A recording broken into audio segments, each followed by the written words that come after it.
Hey everyone. Today is February the 7th. It's 2025. So I've noticed some things that every Christian should be aware of. Now, we've been seeing the fulfillment of some major end time prophecies. The problem is they're not being recognized as such. So let me give you an example. We've been seeing the fulfillment of Luke chapter 21, specifically verses 10 and 11.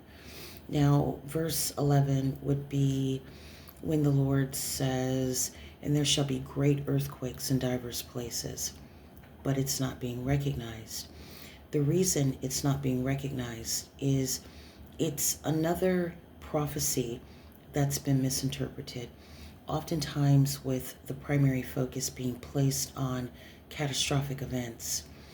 But I don't think the Lord's point or focus was literal earthquakes, but rather shakings in diverse places. Now, I want to be clear. I'm not saying that there will not be earthquakes. What I am saying is, in this particular prophecy, literal earthquakes was not the Lord's focus.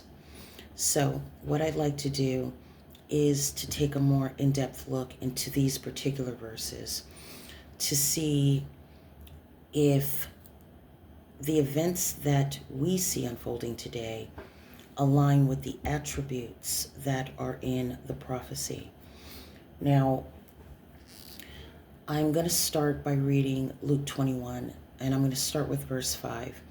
Verse 5 is where the prophecy begins, and I'm going to take it down to verse 9. Now, as we go along, you're going to see that this is actually more than one prophecy or prophecies. It's more than one. And it is regarding two completely different time periods. Okay, so starting with verse 5. And as some spake of the temple, how it was adorned with goodly stones and gifts, he said, "As for these things which ye behold, the days will come in which there shall not be left one stone upon another that shall not be thrown down." And they asked him, saying, "Master, but when shall these things be? And what sign will there be when these things shall come to pass?" And he said, "Take heed that ye be not deceived, for many shall come in my name, saying, I am Christ, and the time draweth near. Go ye therefore not, or go ye not therefore after them. But when ye shall hear of wars and commotions," commotions is instability or disorder, "be ye not terrified, for these things must first come to pass, but the end is not by and by." So I want to start with verse 7, because verse 7 is worded in a way that's very similar to Matthew 24, verse 3.